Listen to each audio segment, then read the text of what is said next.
Press the bell icon on the YouTube app and never miss another update.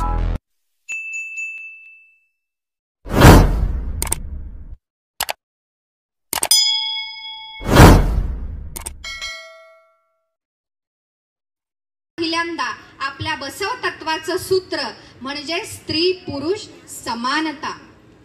आज आपण काय म्हणतो? आज आपलं संविधान आपल्याला काय सांगतं? सर्वजण समान आहेत. सर्वजण माणूस म्हणून, व्यक्ती म्हणून संविधानासमोर समान आहेत.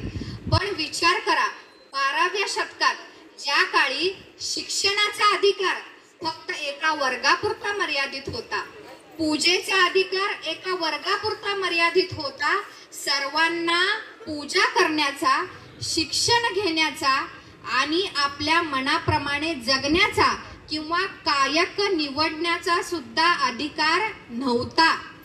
त्या काळी महात्मा बसवेश्वरांनी स्त्री पुरुष समानतेचं सूत्र सर्वात पहिल्यांदा बिंबवलं आणि महात्मा बसवेश्वरांनी या सूत्राच्या अनुषंगानं अनुभव मंडपाची स्थापना केली. महात्मा बसवेश्वरांच्या एक लिंगायत धर्मासाठी, आपल्यासाठी सर्वांसाठी एक अभिमानाची गोष्ट आहे. आज आपण म्हणतो संविधान किंवा लोकशाही हे मूल्य कोण शिकवलं? तर अमेरिकन किंवा फ्रेंच राज्यक्रांतीनं स्वातंत्र्य, समता आणि बंधुता ही मूल्य जगाला दिली. पण महात्मा बसवेश्वरांनी स्थापन केलेले अनुभव मंडप ही जगातली पहिली संसद होती असं म्हटलं तरी वावगं ठरणार नाही. तर काय होती अनुभव मंडपाची संकल्पना? तर सर्व जाती धर्मातल्या लोकांना मुक्त प्रवेश. सर्व जाती धर्मातल्या लोकांना मुक्त प्रवेश. सर्वात पहिल्यांदा महात्मा बसवेश्वरांनी ही जी जातीभेद किंवा वर्ग व्यवस्था होती, या वर्ग व्यवस्थेचं निवारण करण्याच्या उद्देशानं महात्मा बसवेश्वरांनी शून्यपीठ स्थापन केले. शून्यपीठ म्हणजे काय? तर जे गुरुत्व आहे, जे गुरुतत्व आहे ते जातीनं प्राप्त होत नाही, तर ते कशानं प्राप्त होतं? त्याच्यामध्ये असलेल्या ज्ञानामुळं प्राप्त होतं. ज्ञानामुळं प्राप्त होतं हे महात्मा बसवेश्वरांनी बिंबवलंय. आणि त्या काळी नटवर म्हणून गणल्या गेलेल्या, म्हणजे शूद्र म्हणून गणल्या गेलेल्या अल्लम प्रभू देवांची त्यांनी शून्यपीठाधीश म्हणजे आजच्या काळात पंतप्रधान म्हणून नेमणूक केली. ही सर्वात महत्वाची सामाजिक क्रांती आहे. कारण असं जगात पहिल्यांदा जर कुठं झालं असेल तर ते फक्त बसव कल्याणमध्ये, आणि ते करून दाखवलंय महात्मा बसवेश्वरांनी. ही आपल्या सर्वात लिंगायत धर्मियांसाठी अत्यंत अभिमानाची गोष्ट आहे. कारण बाकीचे जर बघितले तर वर्ण आणि वर्ग यामध्ये विभागलेला समाज असताना त्या काळातल्या समाज रचनेमध्ये काहीतरी बदल करायचं. बदल करायचं म्हणजे काय करायचं? तर स्वतःला जे ज्ञान प्राप्त झालेलं आहे किंवा स्वतःला जी तत्व समजलेली आहेत ते केवळ मांडून कुठंतरी लिखित स्वरूपात न ठेवता महात्मा बसवेश्वरांनी प्रत्यक्ष अनुभव सिद्धांत म्हणजे काय? तर प्रत्यक्ष अनुभवून एक समाजापुढे आदर्श निर्माण करून जीवन जगण्याची पद्धती आणि लिंगायत धर्म कसा असला पाहिजे याचा आपल्याला उत्कृष्ट उदाहरण महात्मा बसवेश्वरांनी 12व्या शतकात घालून दिलेलं आहे. तर अनुभव मंडपामध्ये सर्वात पहिल्यांदा जर पाहिलं तर सर्व जाती धर्माच्या लोकांना मुक्त प्रवेश आणि अनुभव गोष्टी. अनुभव गोष्टी म्हणजे काय? तर जे वचन साहित्य निर्माण झालंय किंवा दैनंदिन जीवनातलं जे तुम्हाला ज्ञान प्राप्त झालंय त्यामध्ये अनुभव गोष्टी व्यक्त करणं म्हणजे आपले जे अनुभव आहेत ते मांडणं आणि त्यातून वचन साहित्याची निर्मिती करणं. आपण लिंगायत धर्मियांनी एक गोष्ट लक्षात घेण्याची गरज आहे. आपला लिंगायत धर्म हा संन्यास धर्म नाही, तर संसार धर्म आहे. तुमची कर्तव्य पालन करा.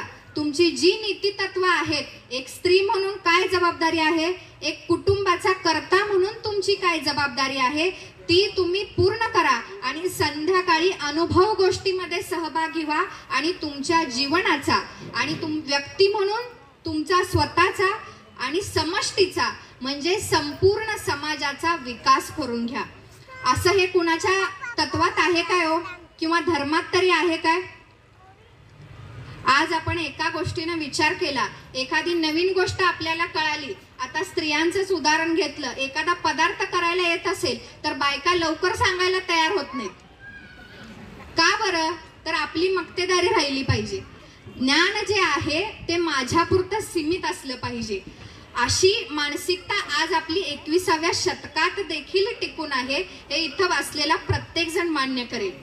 पण महात्मा बसवेश्वरांनी जो आपल्याला ज्ञान मार्ग किंवा एक अनुभव मार्ग जो आपल्याला घालून दिला, जे ज्ञान आहे एकदेवोपासनेचा असेल, शेश्वरवादी तत्वाचं ज्ञान असेल, ते त्यांनी स्वतःपुरतं न ठेवता, म्हणजे दुसऱ्याला उभं करणं म्हणजे काय असतो, जो समाजात इतक्या कालखंडापर्यंत अस्पृश्य, शूद्र, हीन म्हणून गणलेला आहे, त्याला उभं करण्याचं, त्याला शरण तत्वात आणण्याचं, त्याला सुद्धा पूजेचा अधिकार देण्याचं, त्याला इष्टलिंगाचा पूजेचा अधिकार देण्याचं हे धाडस महात्मा बसवेश्वरांनी दाखवले.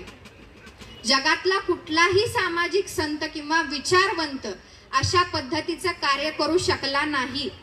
पण महात्मा बसवेश्वरांनी 12व्या शतकात एकाच छताखाली सर्वांना एकत्र आणलं होतं, आणि ते म्हणजे बसव तत्वानुयायी आणि लिंगायत.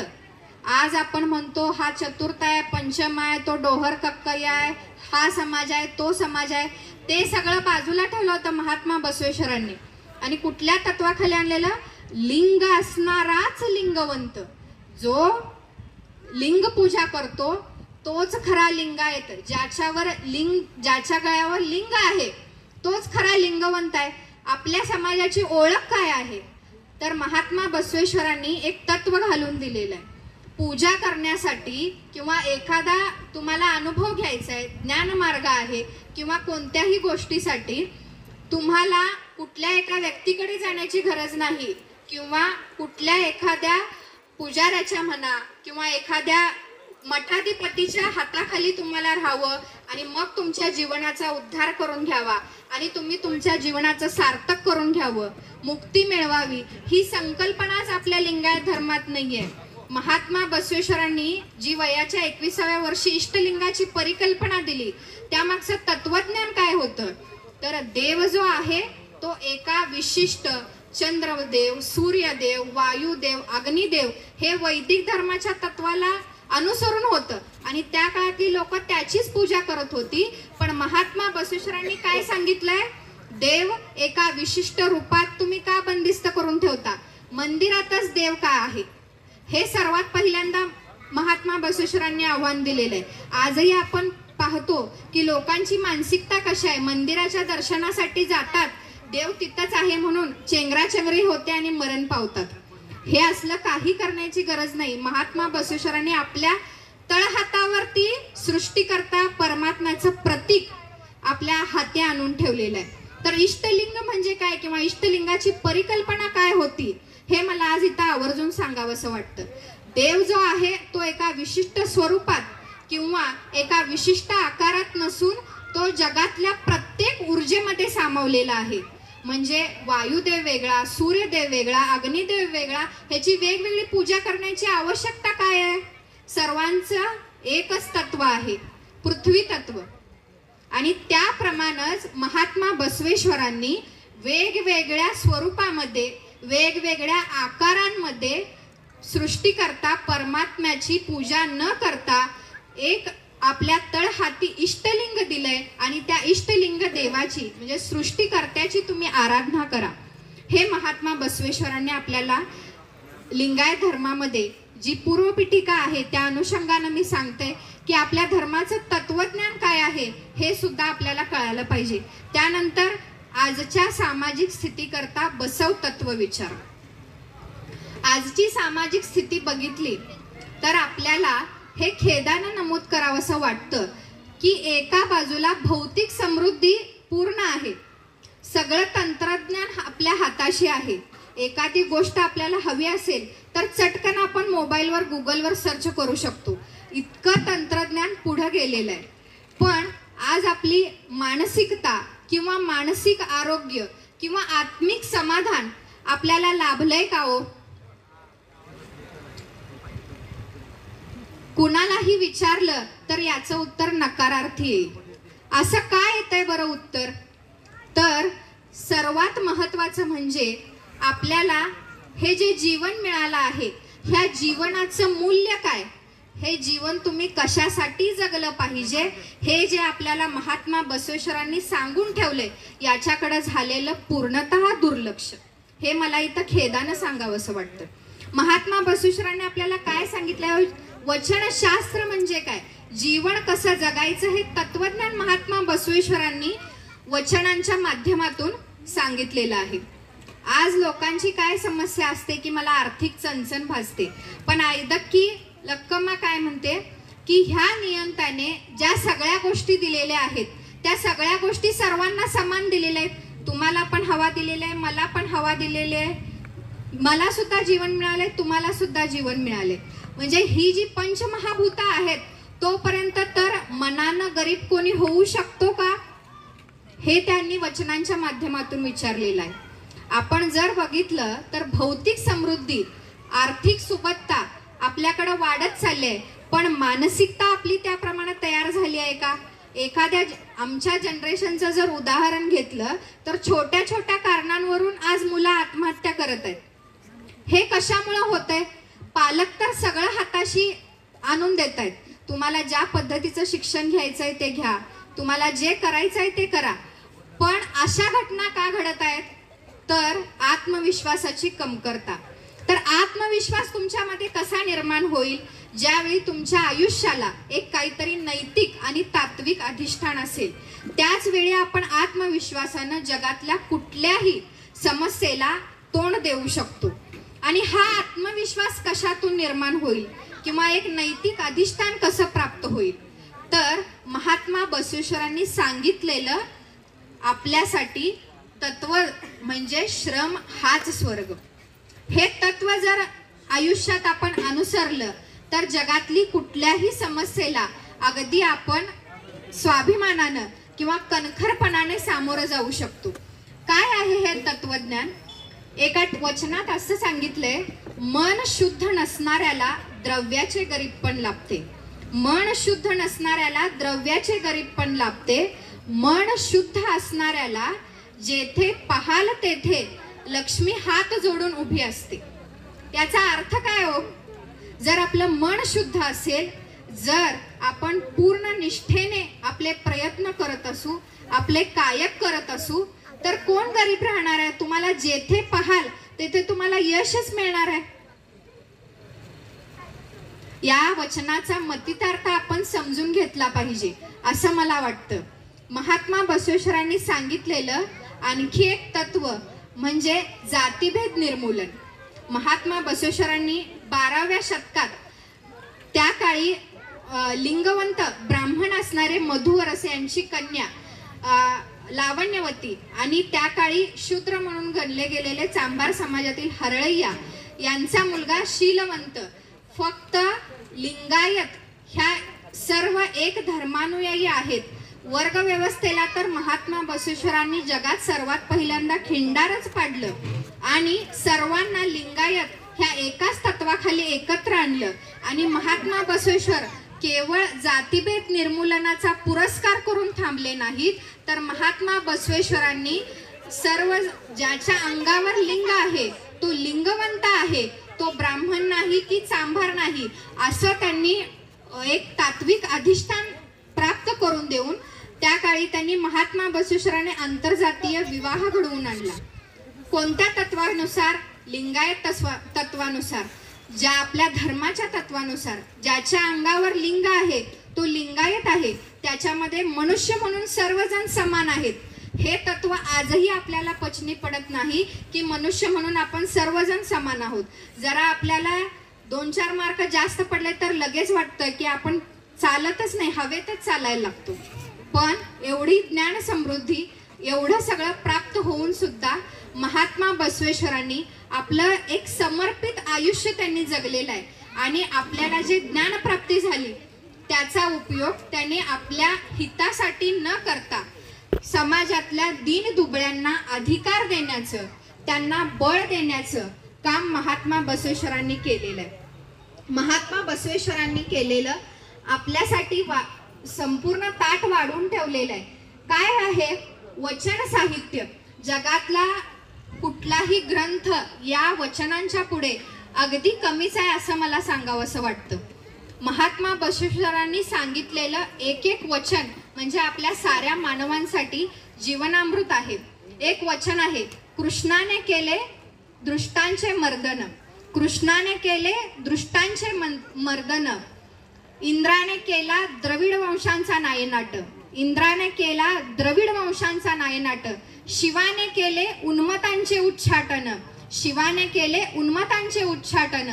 पण शूद्रांना सुद्धा पावन करणारा आणि सर्वांना समान हक्क प्राप्त करून देणारा एकच आहे, तो म्हणजे महात्मा बसवण्णा. महात्मा बसवेश्वरांनी जे तत्वज्ञान सांगितलेलं आहे, जे वचन साहित्याचं संविधान आपल्याला दिलेलं आहे, याच्या माध्यमातून महात्मा बसवेश्वरांनी मानव म्हणून आपण सर्वजण समान आहोत. जी आपला जो समाज आहे त्याला एक उन्नतीवर नेण्याचं, मानव समाजातल्या ज्या समस्या आहेत त्या समस्या निर्दालन करण्याचं धाडस महात्मा बसवेश्वरांनी दाखवलेलं आहे. तर महात्मा बसवेश्वरांनी सांगितलेल्या लिंगायत धर्माची एक महत्वाचं तत्व काय आहे, तर व्यक्तीसोबतच आपल्याला समाजाचा सुद्धा विकास करायचा आहे. आणि हे आजच्या सद्यस्थितीकरता महात्मा बसवेश्वरांनी सांगितलेलं मला सर्वात महत्वाचं वाटतं तत्व. काय आहे हे तत्व? तर दररोज तुम्ही कायक करा. तुमचं जे काय कर्तव्य आहे ते तुम्ही पार पाडा. तुम्हाला ज्ञानप्राप्ती होईल, तुम्हाला यशप्राप्ती होईल. पण ते ज्ञान आहे, ते जे यश आहे ते तुमच्या स्वतःपुरतं मर्यादित न ठेवता समष्टीच्या विकासासाठी म्हणजे समाजाच्या विकासासाठी आपल्याला ते वापरायचं आहे. तर कुठल्या प्रकारचं ह्यामध्ये ज्ञान येऊ शकतं? समजा एखाद्याला गायनाची कला असेल, एखाद्याला वादनाची कला असेल, तर ते गायनाचे जे 2 बोल आहेत ते तुम्ही इतरांच्या आनंदासाठी ऐकवा. जर तुमच्या झाडाला 4 फुले फुलून आलीत तर त्यातली 2 फुले तुम्ही इतरांना दिली पाहिजेत. हे ज्यावेळी तुमच्या आचरणात येईल त्यावेळी आपला संपूर्ण समाज पुढे आल्याशिवाय आणि उन्नत झाल्याशिवाय राहणार नाही असं मला येथे आत्मविश्वासपूर्ण सांगावंसं वाटतं. कारण जर आपली व्यवस्था बघितली तर व्यवस्था जी आहे, सामाजिक व्यवस्था असेल किंवा राजकीय व्यवस्था असेल, ती शोषण करणारी व्यवस्था आहे. का शोषण करते ही व्यवस्था? तर व्यक्तीला व्यक्ती म्हणून वागवणारी जमात अजूनही आपल्या इथे विकसित झाली नाही. आजही समाजात वावरताना हा तसा आहे, तो तसा आहे या दृष्टिकोनातच बघितलं जातं. यामुळे विकासाचे जे मार्ग आहेत ते कुठंतरी खुंटतात. पण संपूर्ण मानव समाज आहे किंवा मानव म्हणून सर्वजण एक आहेत हे तत्वज्ञान महात्मा बसवेश्वरांनी बिंबवलेलं हे आजच्या काळात मला महत्वाचं वाटायला लागतं. का बरं महत्वाचं वाटतं? तर आज आपल्या तंत्रज्ञानाची हे सर्व जग आहे आणि दरवर्षी वर्ल्ड इकॉनॉमिक फोरमची जागतिक परिषद दावोस येथे भरते आणि दावोसच्या परिषदेत असा निष्कर्ष निघालेला आहे की जगात 4थी औद्योगिक क्रांती होऊ घातलेली आहे. 4थी औद्योगिक क्रांती. आणि ह्या 4थ्या औद्योगिक क्रांतीमध्ये समाज आपला एवढ्या वेगानं बदलणार आहे की व्हॉट्सअप कसं सगळ्यांच्या अलगद हातात आलं, एवढ्या पद्धतीनं आपला समाज किंवा आपलं जगणं जे आहे ते संपूर्णपणे बदलून जाणार आहे. तर आपण बघतच आहोत की तंत्रज्ञानाची दुनिया आहे. तंत्रज्ञान आपल्या संपूर्ण जीवनाच्या अंगाला स्पर्श करते. या काळात बसव तत्व विचार मला आणखीनच महत्वाचे वाटायला लागतात. कारण जीवनात जर आपल्याला काहीतरी साध्य करायचं असेल तर एक नैतिक अधिष्ठान पाहिजे, आयुष्याला एक शिस्त पाहिजे आणि काहीतरी नियम आपण स्वतःसाठी घालून घेतले पाहिजेत. तरच आपला संपूर्ण समाज हा प्रगतीपथावर येऊ शकतो. पण आपल्या समाजाची अवस्था काय आहे? पुष्कळ संपत्ती असून लाभ काय? आयुष्य नसेल तर. पुष्कळ संपत्ती असून लाभ काय? आयुष्य नसेल तर. वराहाच्या हाती चंद्रायुध असून लाभ काय? वराहाच्या हाती चंद्रायुध असून लाभ काय? न्हाणीचे पाणी निर्मळ असून काय उपयोग? त्याप्रमाणे मरकटाच्या हाती माणिक्य असून लाभ काय? मरकटाच्या हाती माणिक्य असून लाभ काय? त्याप्रमाणे आमच्या लिंग देवाला न जाणलेल्यांच्या हाती लिंग असून लाभ काय? महात्मा बसवेश्वरांनी या वचनातून काय सांगितलेलं आहे की वराहाच्या हाती चंद्रायुध दिलं तर ते वापरण्याचं ज्ञान तर त्याच्याजवळ अवगत आहे काय? माकडाला जर आपण माणिक्य दिलं तर तो आपल्या ती खाण्याची वस्तू नव्हे म्हणून तो फेकून देतो. त्याला त्याची काय म्हणतात एक व्हॅल्यू जी असते किंवा त्याची जी किंमत असते, हिऱ्याची जशी किंमत आहे, जवाहीर आहे तोच ओळखू शकतो, रत्नपारखी ओळखू शकतो, तसं ओळखू शकणार आहे काय हो माकड? ते आपल्या खाण्याची वस्तू नाही आहे म्हणता आणि फेकून देते. त्याचप्रमाणे आपल्या लिंगदेवाला महात्मा बसवेश्वरांनी सांगितलेलं जे तत्वज्ञान आहे, एक देवोपासनेचा आणि सर्वांगीण विकासाचा मार्ग जो आपल्याला महात्मा बसवेश्वरांनी इष्टलिंग पूजेच्या माध्यमातून जो घालून दिलेला आहे, ती इष्टलिंग पूजा किंवा इष्टलिंग म्हणजे काय हे न जाणलेल्यांची जी आहे